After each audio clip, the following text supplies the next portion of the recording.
Well, it finally happened. I lost an episode project. Oh, no. Episode 134. Last week's episode. What'd you do? Lost to history. Oh, no. Lost to time. What? How'd you lose it?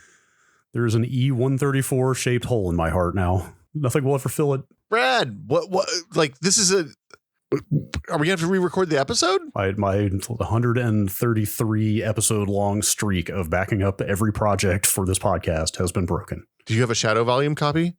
I don't. So it was on my system drive. It was on my C drive. First of all, let me back up a little bit. Did you lose a C drive? No. I feel like saying that I lost the project maybe is unfair because that implies that it happened to me. Do you not save? As opposed to the reality that I actually just forgot to archive it before I deleted it.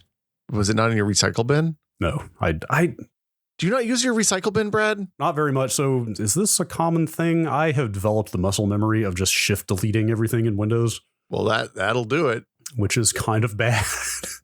The whole point, look, there's a whole system. There's layers of, I know. Okay. If you have a NAS. Well, that's where the backups go. I mean, I 7-zip the project every week and put it on my NAS. But you can also turn on shadow volume copies on your C drive, and then it'll just save it won't overwrite the stuff until you need the space, even when you hard delete stuff.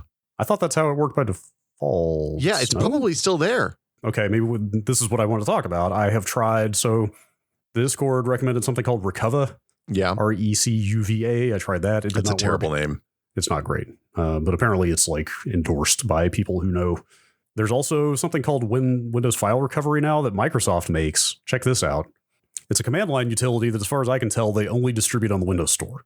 There's a lot of that. But it is only a command line utility. Really? Is that not uncommon? I want to say I downloaded some POSIX stuff from the Windows Store the other day. Interesting. Yeah. So like the command is WinFR. That's the executable. Yep. But again, it's command line only. Like you download it from the Windows Store, and then you know how after you download something, it changes from download to open. And you click the open button after it downloads, and it just pops a terminal window and runs it with no arguments. It's ridiculous. It's a ridiculous way to distribute software. That's pretty stupid. Yeah, you could have used WinGet to get it too, probably. You've talked so much yang about WinGet that I just tend to avoid it. It seems like it's improving. Is it getting better? I typed in something that was super common and I didn't get a bunch of spam the other day, so that was pretty exciting. Let me just search right now and see if WinFR is on there. It is not. When I search WinGet, search WinFR, the only thing I came up with is something called the Oprah Winfrey Network. I mean, that sounds good too. You get a car and you get a car and you get a car. Okay, you get a recovered file. You get a recovered file. I ran WinFR. It has like 3 different modes, 3 different methods of searching for lost or deleted files, and nothing came back. I think that project is just gone. I will remember you. I don't know what to say about this. I am shocked. I was going to say you have one job, but actually you have, like many of us, you have many jobs. But this is shocking to me, Brad. I thought you had a bulletproof system. My bulletproof system was just to make sure I backed that thing up before I deleted it. One errant press of the shift key. Yep. And I was going to say, I'm going to tell you something scary that you're not going to like at all. Okay. I don't ever delete the projects from my C drive. I have all of them on there still. Projects for what? The Audacity projects, or the Audition projects, and the Audacity projects, frankly. Oh, well, I got it all. Those are pre-edits, so those are of limited utility. How big is your C drive? 2 terabytes, maybe? I don't know. Mine is 512 gigabytes. It's space is a bit more of a premium for me. Well, I mean, you gotta. Look. Get another reason. It's time. You should turn on file history. Yeah. Given the space you have on your NAS for storing stuff long term, it's like one of the reasons I got the big C drive was so I could turn on file history and have the shadow volume copies of all my old stuff. Basically, does that work in Windows 10? It works in Windows 10 as well. I might turn that on right now. Actually, anything on the NAS is super backed up, but the file has to make its way to the NAS before that. Well, it's almost like there's a flaw in your otherwise bulletproof system. Let's start the show.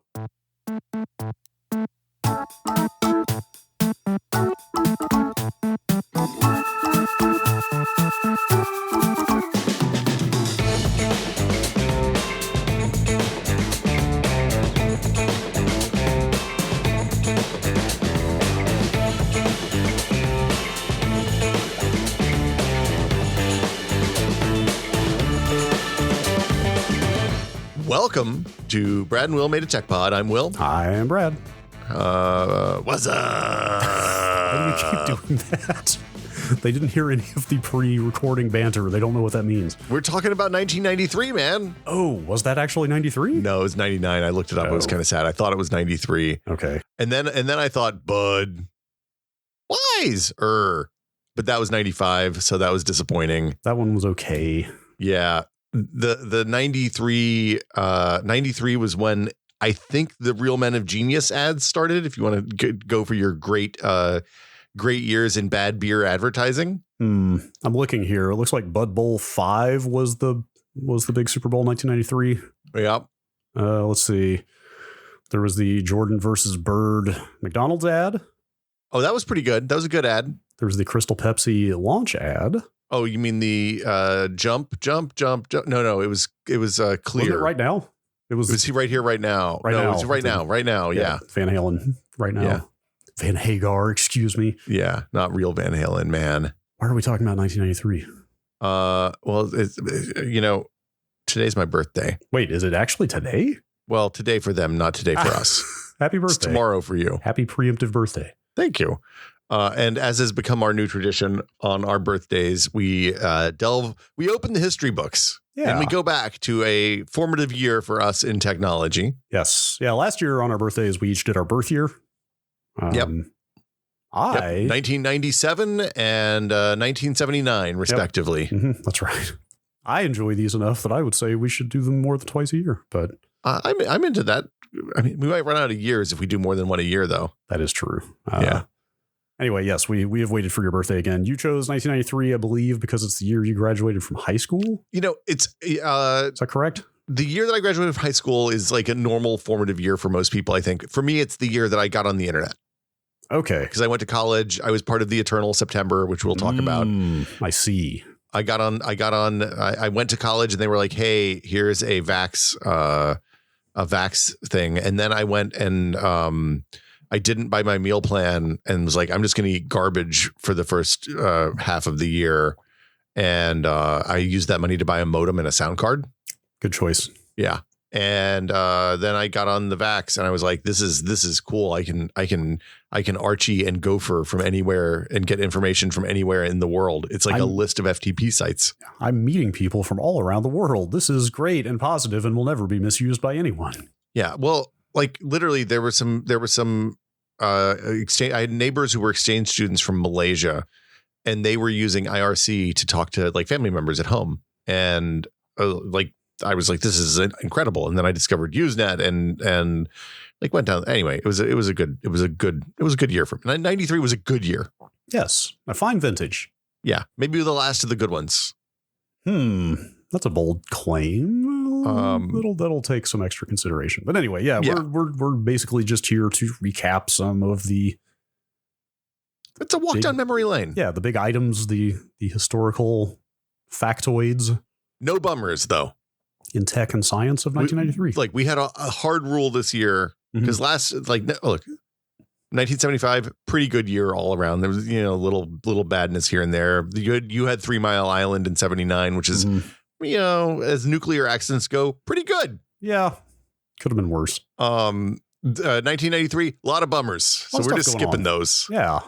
Yeah. Funny how that just keeps getting worse. Anyway, what do we got here?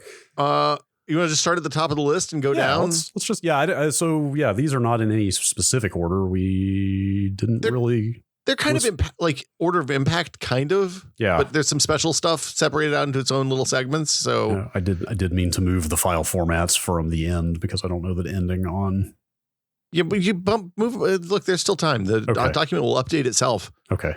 Let's get started. But I think in terms of the things that had the largest impact of the year, it's hard to overstate the importance of the dawn of the EU. Yeah. So in 93, in November 1, the European Common Single Market was formed, which was the birth of the euro. And it basically meant goods, services, money, and people could move freely amongst the signatory states, which was a new thing. There were a handful of countries that didn't sign on for the euro right away, and the UK famously never did before they bailed out a couple years ago. But for the most part, this is all of Europe, formerly frequently warring, antagonistic Europe, bundling up together into a happy collective of superpower-sized collective. It is a big deal. Yes. Was the euro there at the start? The euro was there at the start, Okay. but like I think France and Germany and the UK, the people with strong currencies, and Norway, maybe Switzerland, I can't remember, signed on late. So like they came in over subsequent years for probably reasons involved, but the big deal was like from a like, hey, we want to make stuff in these areas. It meant that if something was manufactured in Sweden, somebody in Italy could buy it without having to worry about tariffs and border crossings and stuff like that. You could just ship stuff. Like for all intents and purposes, all of the border crossings in Europe opened up at that point. Yeah. You could ship yourself for that matter, right? Not you could just walk if you wanted. Right. Like you could just travel. So I just Googled the name, the Schengen area. Are you familiar with that? No. So I think that was established in 1985. I mean, I'm literally researching this on the fly, so I don't have a lot to add here other than like, that's the name I see today applied to the area, the region of, what is it, to 26 countries? Yeah, it was 27 until a few years ago. Weird. Officially abolished all passport and other types of border control at their mutual borders. I don't know if that is maybe like a superset of the original EU zone. I'm not sure. So look, this all happened after I took Western civilization last time. So, the details are sometimes fuzzy. My understanding is that this whole thing started, this is a process that was going on for a long period of time. And the Maastricht Treaty, which is what happened on November 193, was the kind of like the moment, like unlike say the formation of the United States, where it was a bunch of old white guys who got together and signed the Declaration of Independence and told King George to go fuck himself. This was more of a gradual process over a period of time. Yeah. So like there's stair steps all along the way is my understanding. The Europeans are screaming at their radios right now, and I apologize. Well, let me have some context real quick here then. Yeah. So the Schengen area apparently specifically applies to people travel. And then the free movement of goods and services is the European single market. So, So this was the second to last stair step then, I guess. Something like that. Yeah. Yeah. Anyway, a big deal for future global not really us trade and commerce and technological development and all that stuff. Yeah, sure. Yeah. It was just like sometimes we do big news stuff in here. Should we talk about 3D graphics? You want to talk about the birth of the interwebs? Those are both pretty big. I think one is bigger than the other. Yeah, I mean, inarguably, I think the birth of the web is how I have described this, the set of goings on in 93. So the final 1.0 version of NCSA Mosaic came out in April. I guess at least some kind of beta version was out in like January of that year, though. That's the National Center for Supercomputing Applications. Yeah, so that's at UIUC, right? University of Illinois Urbana-Champaign, right? Yeah, I think they call it Urbana-Champaign, but I don't know. Is that how you... I know a couple of people who work there, I think. It's weird. I think we talked about this before, like being on the relatively early internet, there was a small set of universities that you saw the addresses of constantly, and that was one of them. You know what I mean? Yeah. Like it was like the people who had big FTP sites, it turns out, had an oversized influence early on. What else was there? There was like MIT. SUNY. There was SUNY, there MIT, RIT. There was one in Texas. Was it Texas Tech? Maybe. I feel like Hoptoad.Texas Tech was one of the Texas TC. I don't can't remember. Anyway, there was a handful of universities around the country that were just super big in early internet development. And that was UIUC.edu, I think, is one that I saw constantly. I didn't realize there was government money behind the first version of Mosaic. Didn't you know that Al Gore invented the internet, Brad? Yeah, I mean, yes, I've heard the memes and the stereotypes and the jokes constantly, but I didn't realize that the Gore bill is actually what provided the funding for the development of NCSA Mosaic. Indeed, and a bunch of other stuff. Sure. Like the National Center for Supercomputing Applications is like a weirdly, trying to think how to describe it. It's not quite militaristic, but there's almost like a shadowy government agency sound to it. Well, they do fluid and weather modeling stuff there. So they measure, because like fluid modeling is really complicated because every single bit can impact every other bit. So you have to like, you can't, it's not like a sequential problem. You have to do it all anyway. It's chaotic. It's interesting. But so Tim Berners-Lee is the one I generally think of in terms of, hey, here's the World Wide Web starting. For sure. Absolutely. Real quick, though, before we move on from Mosaic, I didn't realize there was such a direct through line from that browser, which was developed with government money, straight through to Netscape. Oh, yeah. Because it wasn't Mosaic open? I think so. I don't have it in front of me. I don't know like what the state also that was like so early in the kind of concept of open source. I don't know what that would have looked like. I believe it was just kind of freely accessible. But Mark Andreessen was the leader of the team that developed the first Mosaic, and then he left with some other people and started a company that I think actually was originally called Mosaic Communications before they rebranded to Netscape. I believe that is correct. Yeah, Netscape had this is based on code from NCSA Mosaic tag for as long as I remember. Huh. I did not realize that. But anyway, yes, you're right. Tim Berners-Lee was like the actual guy. That same year in April 1993. Yes. At CERN. It's a French acronym, so I don't remember this one. Dude, CERN is so cool.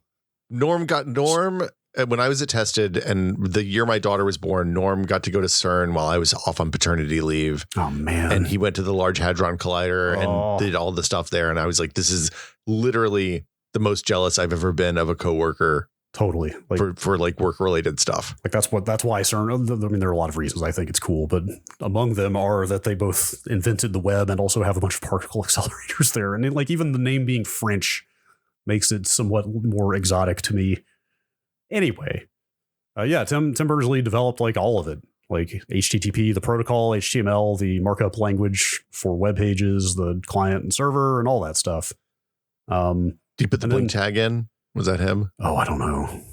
Does that make him history's greatest monster? Look, I think the blink tag had a place. It did at one time.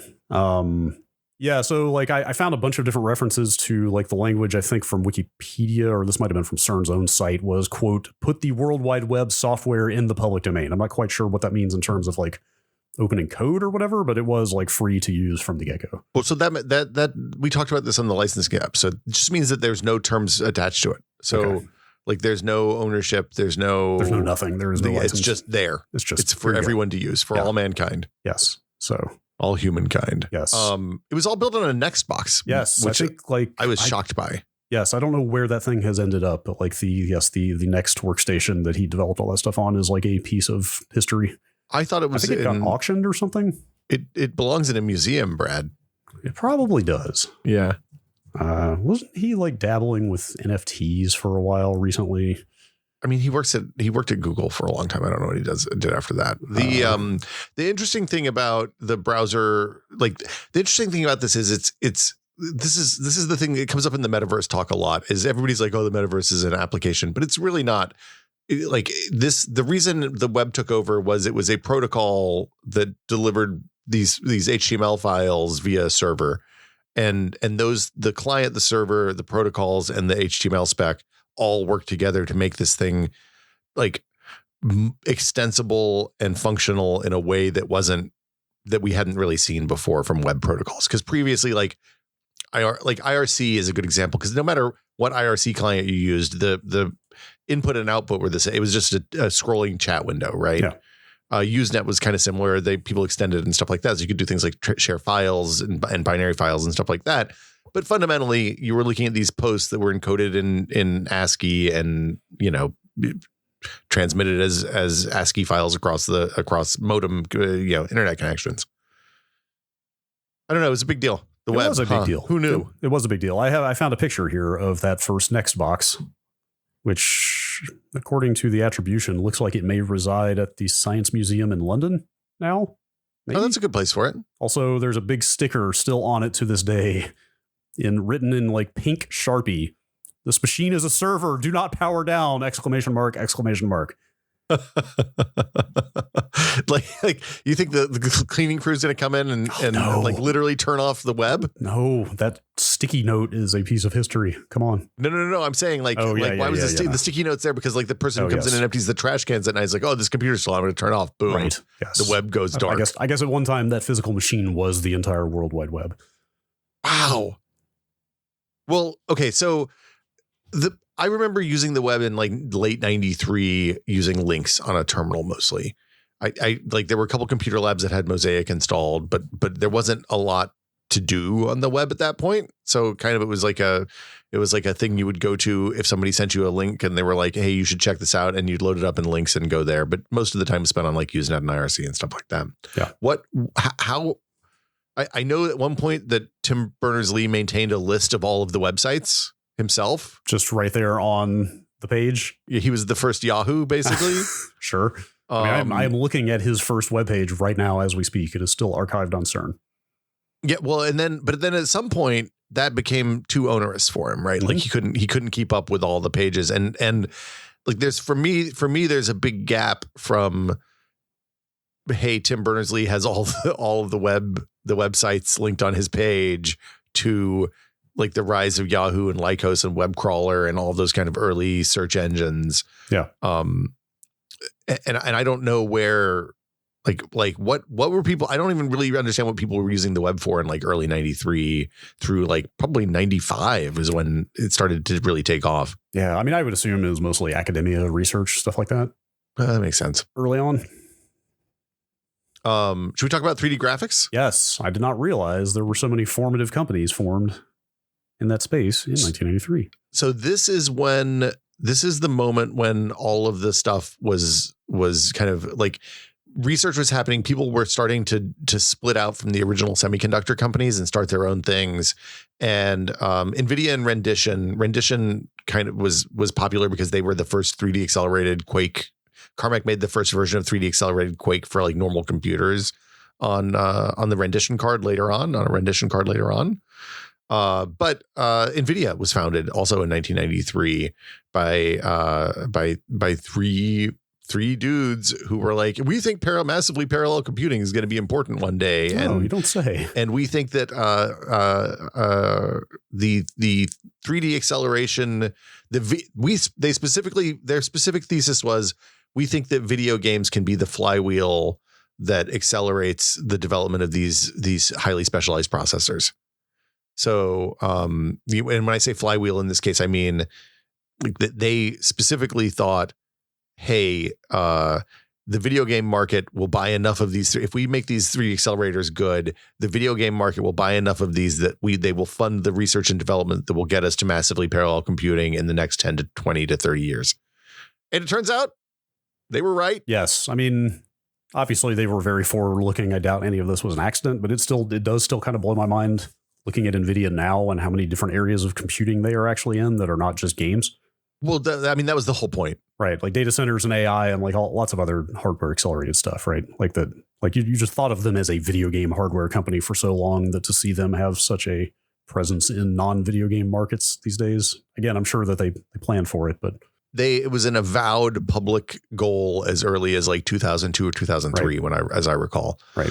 Do you know when 3DFX was founded?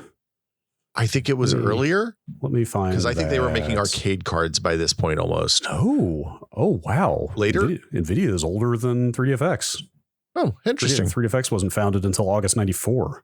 Oh, well, there you go. So, at the time NVIDIA was founded, there were 24 other companies making public, like independent companies working on 3D accelerator and graphics technology. Yeah, I know we've talked about it endlessly because we're old and we like looking back on that era. But if you weren't really around in that 90s explosion of, I mean, today it's NVIDIA, it's kind of AMD. And I guess it's about to be Intel. No, I think AMD counts. But AMD and Intel are both part of much larger like processor manufacturers, right? And NVIDIA is the only one that remains independent. I just mean in the graphics card space in particular. Like AMD's been putting out cards for a while, but I don't think they've been as competitive for the last few years on performance. They're not bad. I think, I think they're the high end isn't as competitive. The mid range, they're very competitive, is my understanding. Right. I'm just thinking back to the Half-Life 2 era where like GeForce and Radeon were kind of trading the performance crown every year or two. Remember? Well, yeah, that's what I'm talking about is like you don't see the like shootout of the top end cards as much these days because NVIDIA just kind of dominates in the high end.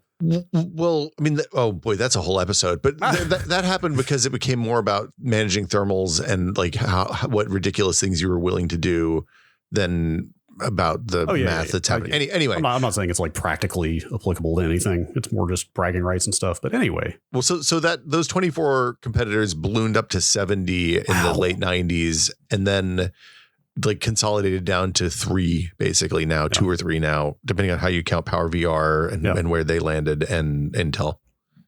So and the first real product wouldn't come out for a couple of years. In 95, they launched the NV1, which was an all-in-one card that was basically analogous to Sega Saturn kind of hardware. Sega ported a bunch of games to it, and it was literally a sound card, a video card, and like an IO card because you could plug a joystick port into it. And it was an incredible commercial flop. So but they kept plugging. Well, they rolled out the Riva 128 a couple of years later, and that like started the path. Like the Riva 128 was one of the first. Previously, the competitive 3D accelerators were standalone cards, and the Riva 128 was an all-in-one where you could do both 2D desktop Windows and 3D, and it kind of opened the door for games on Windows in a big way. Yeah, so that History of GeForce video that Digital Foundry did a little while back has some stuff about the Riva 128, and it was the first card NVIDIA put out that was like kind of competitive. It wasn't like it didn't set the world on fire, but it was definitely like a strong like, okay, this is a company to watch. And then the TNT and then TNT2 came along, and things started to shift, and then the first GeForce kind of sealed it. Well, and the interesting thing about the Riva is it like had a bad launch because their initial drivers were rough, like Quake rendered with gaps in the window in between tiles and triangles and stuff like that. And as a result, it kind of highlighted to NVIDIA how important DevRel and driver building were, and they invested heavily in that, and that's continued for the last 30 years. Like they never stopped doing that. So, what else we got? You want to talk about the Macintosh the Macintosh Color Classic, the first of the cheap Macintoshes? Is that what that is? I don't know what a Mac Classic is. I'm going to type that in Google right now. A Mac Classic is a small all-in-one computer with a 512 by 384 inch Sony Trinitron display that I think was 10 inches. I didn't write that down. Might have been 7. It was small. And it's the Mac. It's not the first Mac, the one that you think of as the one with the little floppy slot on the front, but it's the second. It's the updated version of that. It was a massively popular Macintosh. It ran System 7.1. It was one of the last of the Motorola 68030 Macs. Okay. And I think it shipped with like 4 megabytes of RAM, but you could go up to 128 megabytes with the appropriate extension cards. Okay, yes, I just found a picture of this thing. A Macintosh Color Classic, we should point out, is a different line than the Macintosh Classic. Yeah, but it's the kind of spiritual successor to the like Macintosh Classic, upgraded version of that. Yes, this is starting to look like middle school to me. Now that I was going to say this is the computer your high school library probably had. This is squarely. I remember using one of these at school. But also probably worth pointing out, this is like deep into the post-Jobs era, the post-Jobs, pre-Jobs return. He left in 85. I just saw. So this is in 95. No. He left in 85.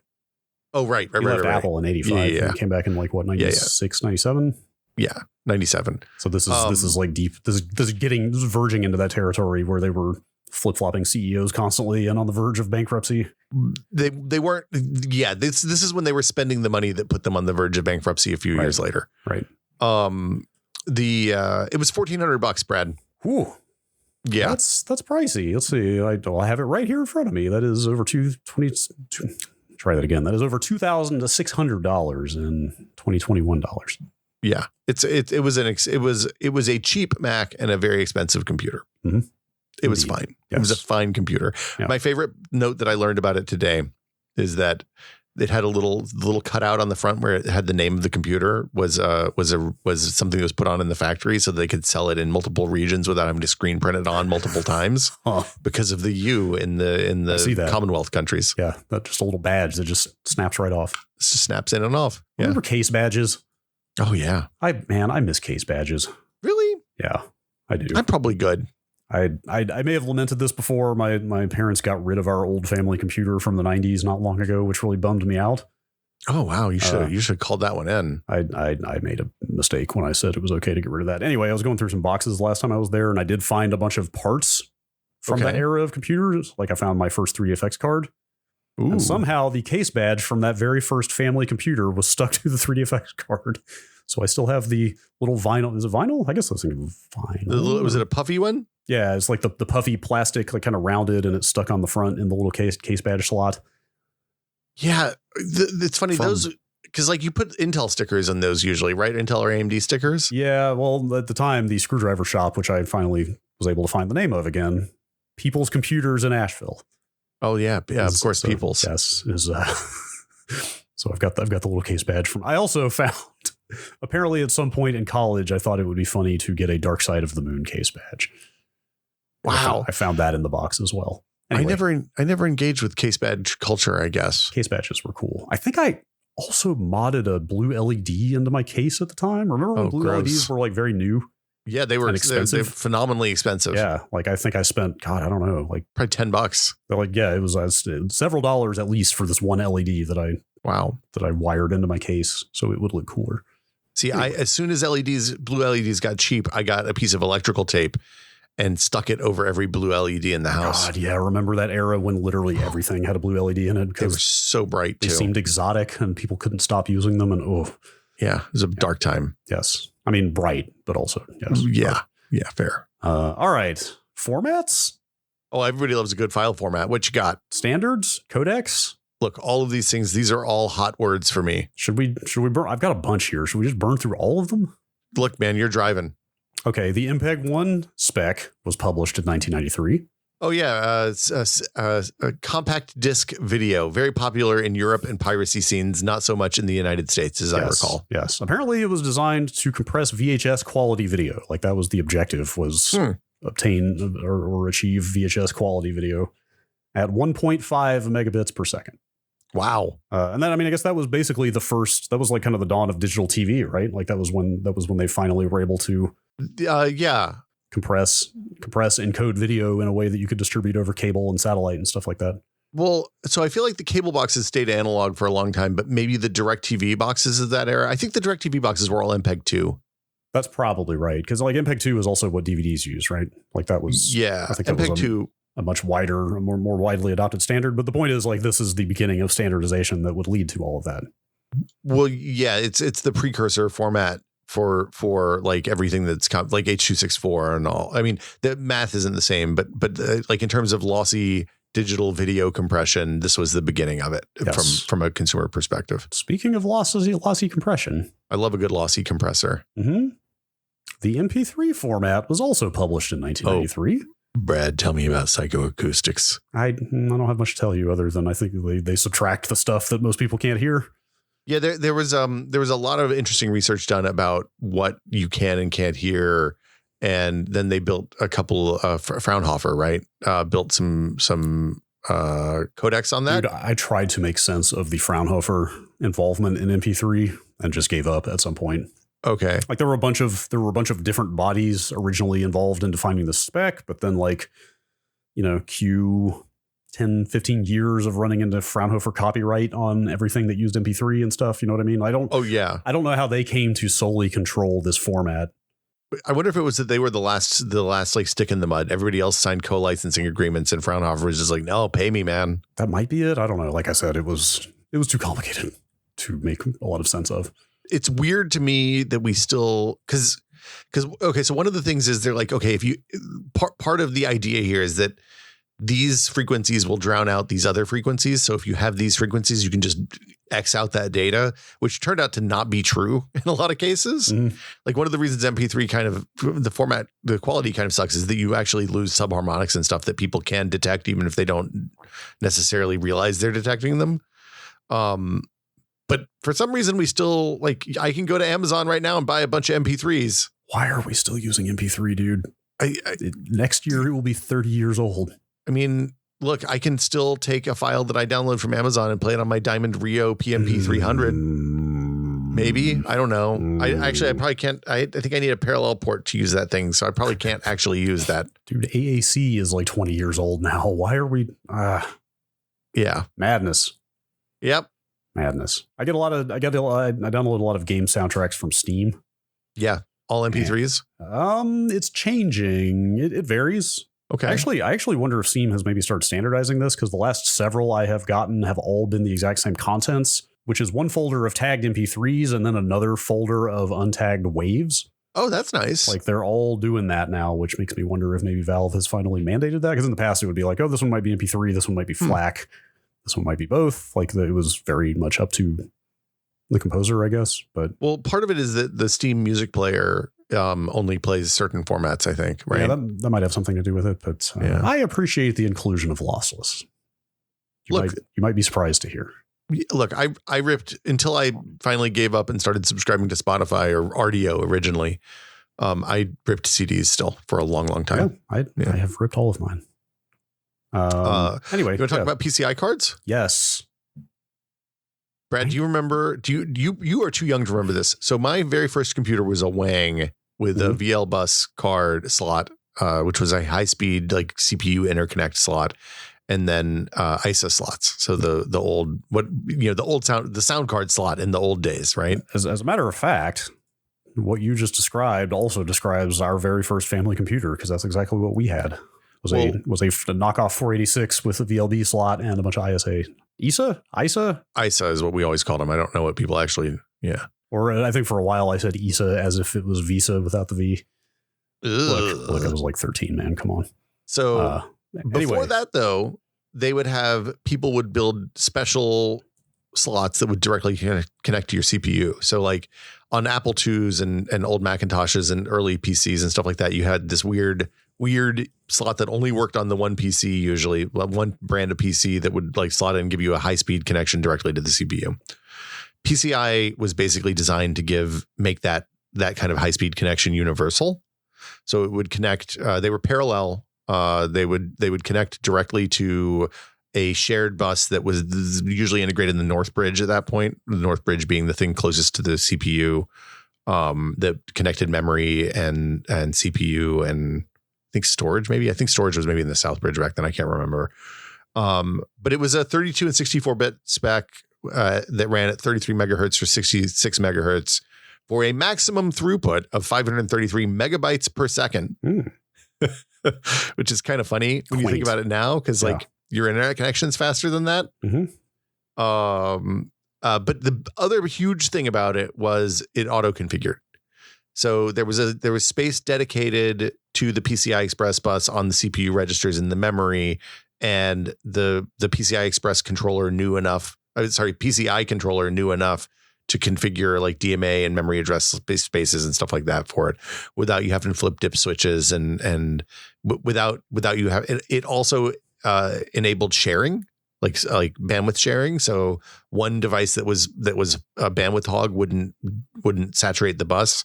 Like it would basically they basically did time slicing. So like one card would have this much time, and then the next card in queue would get some time if there was another card in queue. But if the bandwidth hog needed, if there was nothing else in the queue, then the bandwidth hog would just keep taking those slots until such a time as something else asked for time. It was a huge deal. It is impossible to overstate how important PCI was. Yeah. Like in some sense, thinking back on that era, like there is very much like the time before PCI and the time after, right? Well, yeah. Cause I mean, if you think about it, the thing that you got was PCI was what empowered the early video cards, right. 3D accelerators. Right. I mean, the performance aspect is huge, but actually you talking about the auto configuration stuff makes me realize how equally huge that was, because having to manually configure all your expansion cards was a pain in the ass. Well, not just that. It meant that like it wasn't a thing that most normal people would do, because right. you had to like literally the process was take out all the old ISA cards, look at what the jumpers were set to in terms of IRQs and memory addresses. Yeah. And then you would have to know enough as a user to know, okay, this one gets this IRQ and this memory address, and then this one's going to be clear. And if you mess that up, then the result was that the computer would just crash immediately when you plugged it in and turned it on. It was bad. And then, later you started being able to configure those things through software, but still you had to know what those things were and what to set them to. And it was just a lot. Yeah. Well, and often you would have to configure it in hardware and software. Yeah. So or you'd have a situation where like the card would be like, okay, this card can use IRQ 5 or 7, but not anything else. So like it was weird. Looking at you, Sound Blaster. Yeah. Thanks, Sound Blaster. So that, and then for me, that and the Pentium are kind of hooked together in my brain. Pentium was the P5 era, the i5-86 compatible, Intel's successor to the 486, which was a monster. Right. Also, seeing you listed both of these here on this list we made, and seeing that kind of mind blowing for me, because we didn't get our first family computer until after 1993, and it did not have a Pentium or PCI. And I was like, wait a minute, what were we doing? But I guess those things were probably like massively expensive at that time, right? Well, so I bought a Pentium for my sophomore year in school because I had inherited the old family Wang when I went to my freshman year, and then I was like, I need a faster computer. My daughter, my sister needed a computer for high school at that point, so they got the Wang back, and I took we went to not Best Buy, we went to Sam's and bought an AST Pizza Box Pentium 60 that was one of the first wave of Pentium 60s. The neat thing about it was it could do multiple instructions per clock. So it had like a main pipeline that could do everything, and that had a secondary pipeline that could do a subset of everything, basically, and they could do that simultaneously. It required a lot of compiler work apparently by Intel to like make applications take advantage of that, because it was kind of conceptually, at least in the x86 space, it was conceptually new. Like DEC had done superscalar before, right? But then later on they added the MMX extension things, which were kind of marketing nonsense, but also helped video playback and stuff like that. Yeah. In that they could do the same instruction on multiple data, so you could do the math on decoding video with a faster throughput on the pipeline, basically. Right. Also, you've listed the FDiv bug here, which I had completely forgotten about. Oh yeah, well. Yeah, so the FDiv bug was this researcher was doing prime number division and found that the early Pentiums, the Pentium 60 and 66 mostly, I think, were they would do division wrong in very predictable ways. Mm-hmm. It didn't apply to virtually any normal computing load. Like if you were calculating large prime numbers and dividing large prime numbers, it would apply there, but that was kind of it. But nonetheless, because Intel had spent, like, the other thing that was noteworthy about the Pentium era is that they spent money marketing the brand, because they had gotten hosed on 486, because you can't trademark a number, it turns out. Right. And then all the clones appeared, which is what we had. We had our first computer, the family computer I mentioned. It was, I think I've said this before, it was a Texas Instruments knockoff of a Cyrix chip, which itself was kind of a knockoff of the Intel 486. Yeah, like there were clones, there were other types of CPUs called 486 out there everywhere, and like Pentium, they actually they branded it instead of just calling it a 586. And their whole thing was all of the clones have devalued the 486 brand to the point that like they couldn't because people would buy a bad Cyrix knockoff of the 486 and be like, this thing isn't that fast at all. These things, computers suck, blah blah blah. Yeah, I got to looking at it, like apparently, so Texas Instruments apparently was manufacturing the Cyrix 486s, and then at some point they just started making their own, which is how we ended up with what we had. But it was a 46 DLC at 40 megahertz, which, from what I've read, was actually in the sort of like high-end 386 territory of performance. That reads from what I remember at the time. It got the job done. The FDiv thing was like a huge, because Intel had spent all this money marketing these Pentium processors. Then the people who wrote about technology and business at the time in mainstream newspapers, like the FDiv bug was covered in the New York Times and the Boston Globe and like big newspapers. It was like a huge boondoggle and for public relations, right? Yeah, it was on the nightly news, right? And Intel was like, yo, man, you're not ever going to do the math that causes this problem, so it's probably fine. But then they ended up having to replace processors for anybody who wanted them. Interesting. I didn't know that. Yeah, which like it took a long time for them to get there. But it actually, the two knock-on effects of this were later generations. Like I think 10 years later, when they released Nehalem, they were able to do microcode changes that would have been able to fix bugs like the FDiv bug. And also they started testing with theoretical math models before they would release finalize processor designs to hopefully find these types of errors beforehand.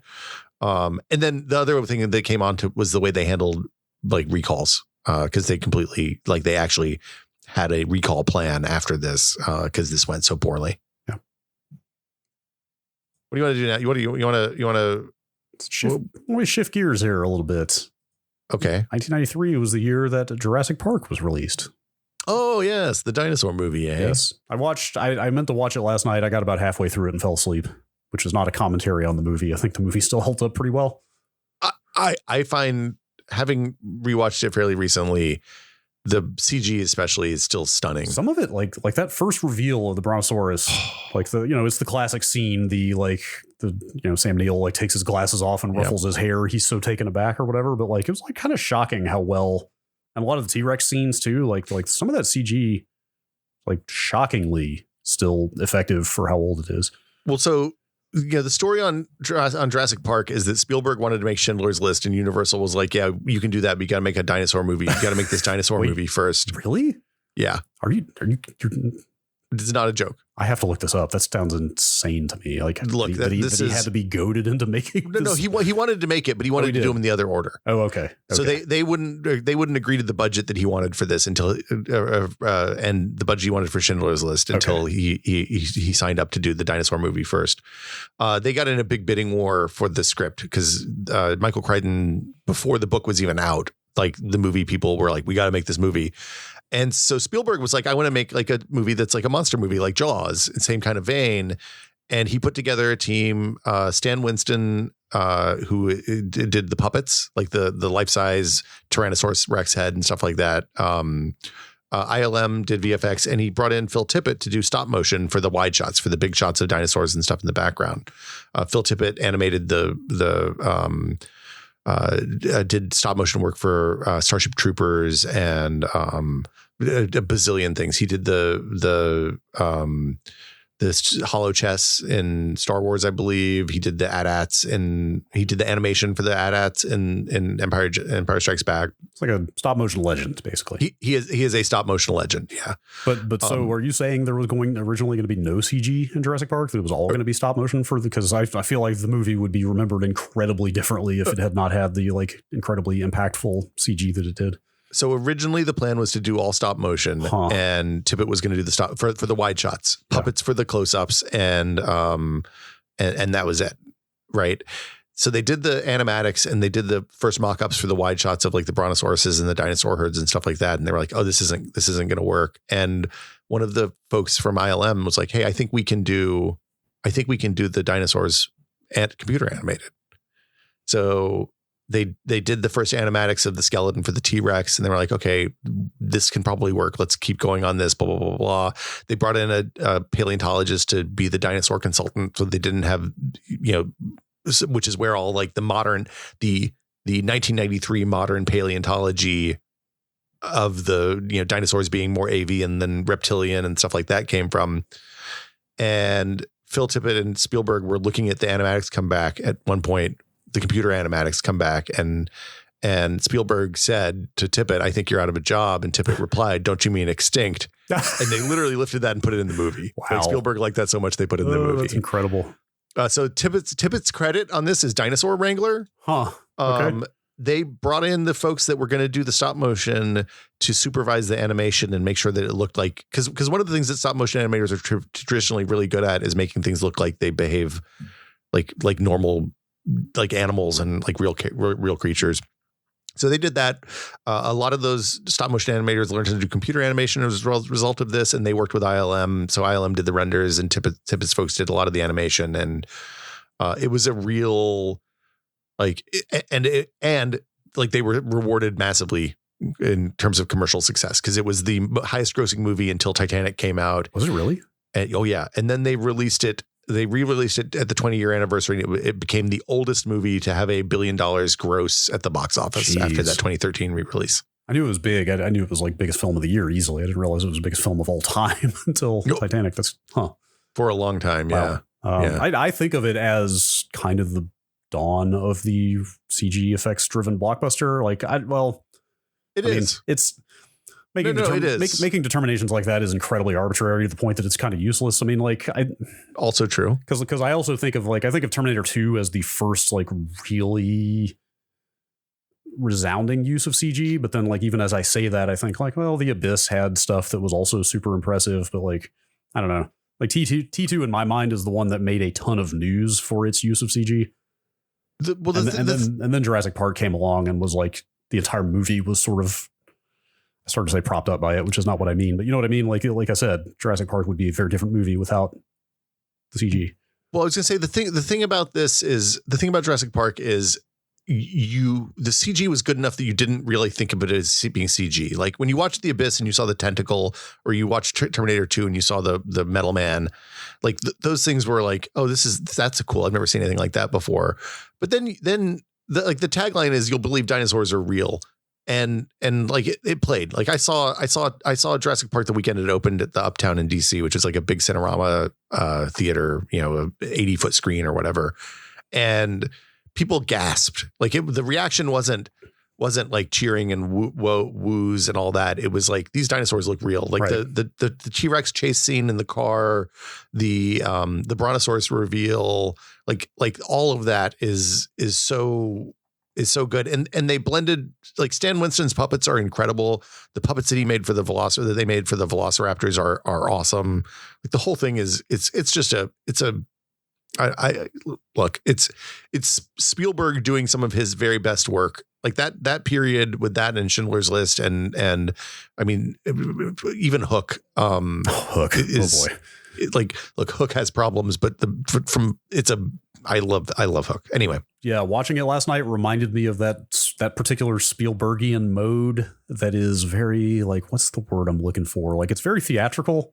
Like, there's a certain kind of movie he makes that absolutely knows it's a movie. You know what I mean? It's got this like heightened, like staged kind of thing.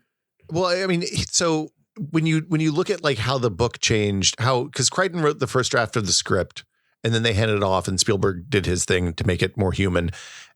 And like the changes that they made in that process resulted in like these really lovely character arcs that are also super easy to follow. And like it was kind of an early 4-quadrant film, because like a kid can watch that and be like, oh man, I see these kids and they represent me. And a dad can watch it and like you see Sam Neill and Laura Dern, you're like, oh wow, they're kind of parents, but also really shit out at the beginning, and then they get good at the end. And like there's a series of really great, and Ian Malcolm is there for the 20-something, like this 20-something, I'm too cool for sure. This kid business. Yeah. Like it is such an intentional, like it is a designed product in the most in a lovely way. I don't want that to take away from it. That's kind of what I mean. There's a theatricality to everything. Like there, it's not going for any kind of verisimilitude, which like is the opposite of Schindler's List, right? Where like that is trying to depict like real events, and this is very much like, you know, it's not like it looks like it's happening on a soundstage, but this is a hard thing to articulate. Like it has a larger than life, not real, like kind of staged quality to it that I kind of enjoy because it's kind of silly. Well, but at the same time, it's like it's self-aware enough to not do the thing where it's like, holy shit, look at these dinosaurs. Like the way they convey that is with Sam Neill taking his hat off and pulling his glasses down so he can see with like unfiltered through his own eyes, right? Yeah. And also like this is, I mean, I guess we had some green screen acting up until that point, but before that point, but like this was early in the green screen days, and the fact that they cast people who could do that work, like Jeff Goldblum and Sam Neill and Laura Dern did a spectacular job with that whole thing. Like it's there's a couple of really good documentaries about it. And the God, what's the VFX magazine? I can't believe I'm not remembering. I read their Jurassic Park article about this last night. It was super good. Anyway. Yeah, I had that thought during the Brontosaurus reveal, when they both stand up in the Jeep. Like their eye lines are like perfect. Like they're both looking at exactly the same place that looks like they should be looking, right? But like that was probably like pre like all these standards and processes have been developed, right? Of like kind of putting the tennis ball up on the post or whatever. Well, like, I mean, they developed it like this is when all those things were starting to be figured out, right? Like the difference between this and a bad version of this movie is that people aren't looking at the same thing, they're not reacting to the same thing. You know, there's a million ways to mess this up and one way to make it right, and they did a wonderful job. With it's just amazing that they threaded the needle so well for how early and kind of primordial this is. Yeah, I got through the Brontosaur, the T-Rex Jeep attack, like all that stuff last night, and like I had that exact same thought that you mentioned earlier. Like even now, like literally last night, coming out of some of those big showpiece scenes, like after the fact, it hit me like I didn't even think about the CG while I was watching that. Like I didn't even like Well, I didn't pick that apart in my mind, going like, oh, I can see where the lighting could be a little better there or whatever. Like even now, like watching it, you just absorb it as dramatic events on the screen, and you don't really like the effects don't stand out even now. I will also say, if you have an opportunity to see it on a big screen ever, it's worth going. It presents much better. Like it looks fine on a TV, on a big TV. It's great, right? Whatever. And it's a fantastic film. Yeah. If you have the opportunity to watch it on the big screen, definitely go, because the impact is much, much greater. And like the beautiful thing is, you don't know what's a puppet and what's CG and it's a lovely film. Yeah. September 1993. Whoa, that sounds ominous. No, I mean, I went to college. Look, every September prior to 1993, there was this thing that happened where the new college kids would come in, they'd get access to the internet, they'd hop on Usenet, and then they would overwrite all social norms. And the old Usenet, because look, in 2022, where Usenet is the purview of pornographers and pirates, and like not much conversation happens there anymore, I assume. In 1993, Usenet was basically the message board for the entirety of the internet. And I'm going to go ahead and tell you, there were social norms and requirements and rules about the way you posted. Like yes. you kept your topic, your posts were on topic. They were as brief as you could make them. You didn't ask questions that had already been answered. Things like, like all of the grumpy old man internet stuff continued there. Yes. I don't know this for a fact, but I'm guessing that Usenet was the incubator in which the concept of flaming came about. Probably. Yeah. I feel like that's where a good flame started. But I feel like flaming was. Remember Flame Wars? Yeah. Well, you'd also have like, so Usenet was divided into subgroups. It was like you would have top level groups that were like comp or sci or alt or whatever, and those were the kind of general buckets into which topics went. And like most of them were pretty on topic. The alt dot was usually the kind of like, hey, here's where everything else goes, and the different groups would get pissed off at each other. Like this was the point at which like we had alt dot TV dot sci-fi dot Wesley Crusher die yes, or alt dot binaries dot Barney dot GIF yes. Or alt dot TV dot Simpsons, stuff like that. Yeah, exactly. Those different groups would get pissed off at each other fairly regularly, and there'd be like cross-pollination across like these subcultures where people would get upset with each other and send nasty messages and flood their channels. I have a great historical example of what you're talking about here. Ooh. Called the Meow Wars. Oh, I don't remember this one. I'd never heard of it before until I just went and Googled the term Flame Wars. Flaming was just like being an asshole to somebody, if it's not clear. Like, but sometimes it was like channel on channel violence. Yes, like people so would, yeah. That's apparently what the Meow Wars were. It was let's see. The wars began when some Harvard students who had colonized an abandoned news group for fans of Karl Malden, which was alt.fan.karl-malden.nose. Who doesn't love Karl Malden? Really? Let's see. And we're using it as a community news group for such posts about daily student life. Jokingly, those students just jokingly suggested harassing members of the Beavis and Butthead fan group, alt.tv.beavis and Butthead. That was probably a wildly popular fan group back then, if I had to guess. Yes. So apparently the Meowers were denizens of, I'm quoting from Wikipedia here. Those were the members of the Beavis and Butthead news group who responded to the invasion by adopting a scorched earth policy of rendering the Karl Malden news group unusable. So I guess punching up didn't work back then, huh? Yeah. So anyway, I mean, even the idea of like flaming somebody on the internet sounds so quaint and outdated at this point that like that was kind of the jargon of the time. The funny thing about their Eternal September complaining generally was that it wasn't about like flame wars and stuff like that. It was mainly like, hey, use punctuation and like, don't do signature files on your keep your SIGs under X number of bits, stuff like that.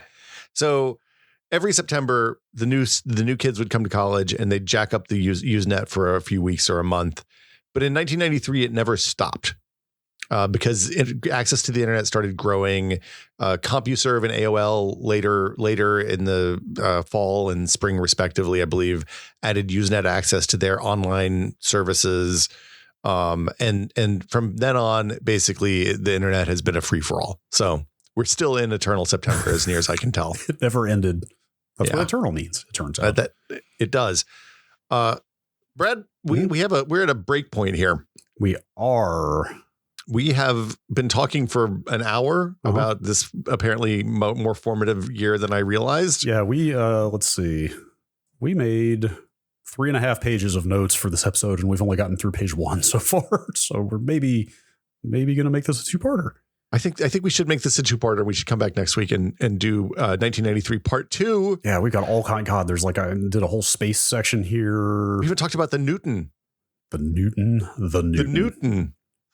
We got to talk about Lua and RAR files and UTF-8. And what do you know about Biosphere 2? That's my question. I mean, I can tell you nothing because you told me not to read about it because apparently the truth is so mind-blowing that I have to discover it on the show.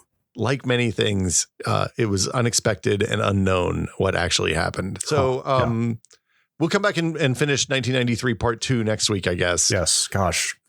Macintosh clones, Silicon Graphics, Fermat's last theorem, all kinds of stuff still to talk about in 93. Did you know that Fermat's last theorem was actually a conjecture until 1993? The nerve of that guy. I know. The original troll, actually. But now we've reached the point in time where we need to thank our listeners, because this is a 100% listener supported show. Yeah. So thank you all for supporting the show and letting us do this every week. We really enjoy it. And we love having you all around and helping us out. If you would like to become a patron of the show and help support the show yourself, you can go to patreon.com/techpod. Again, that's patreon.com/techpod and sign up for as little as $2 a month. That's look. What would we have? What in 1993? Like now we would say it's less than the price of a cup of coffee, but I think a cup of coffee is like $6 if you go to Starbucks now. So, so what's the equivalent in 1993? Like, when I used to go downstairs in my when I worked for the congressman in Capitol Hill, I would buy a donut and a cup of coffee for like $2, $1.50, I think. Okay. So I don't know what the under $2 in 1993 was. Under $2. Let's see. I mean, you could go to McDonald's for $4 back then. Trying to think like a gallon of gas or a pack of gum. Oh no, gallon of gas was $1.25 at most back then. Yeah, if that. Less than maybe $1. A big gulp. A big gulp would have been like 50 cents probably. Yeah, sure. About four big gulps. How about that? Yeah, for less than the price of 4 big gulps, you can support Brad and me and can encourage us to continue making this fine product. And the URL again for that is patreon.com/techpod. As always, we would like to thank our executive producer tier patrons, including Paddle Creek Games, makers of Fractured Veil, Andrew Slosky, Bunny Thorpe Stovetop Crimes. Oh no, it's coming here too. Just Wedge. What is going on? Jacob Chappell, Joel Krauska, The Sound of Twinkies, David Allen, and James Kamek. Thank you all so much. We really appreciate your support. Yes, we do. And if you would, you can again go to patreon.com/techpod to find out more. Brad, don't crush ice on your glass stovetop. That's the thing I learned this week. Don't crush ice on your glass stovetop. Yeah. That sounds like words to live by. Look, I'm going to assume those were arrived at completely in a vacuum with no prior experience in forming that mandate. No context whatsoever needed for the 8 people who will understand what I'm talking about. That'll do it for us this week. Apologies for making this a surprise 2-parter. Yes, that was absolutely not part of the plan, but there's... Oh. Yeah? I didn't even mention... Okay, before we send it off... Yeah. Did you know that Tom's Diner by Suzanne Vega was the very first MP3 ever created? Really? Yes. Because they use Suzanne Vega because her voice is so rich and mellifluous. Maybe, I don't know, or maybe the engineer. This was in the development of the format. Apparently, maybe the engineer in question was just a big Suzanne Vega fan. Do you think he got tired of listening to the song? Apparently, they have referred to Suzanne Vega as the mother of the MP3 for that very reason. Wow, the more you know. This is a surprise last plug fact. There you go. Thank you all for listening so much. We will be back next week with more 1993. Bye, everybody.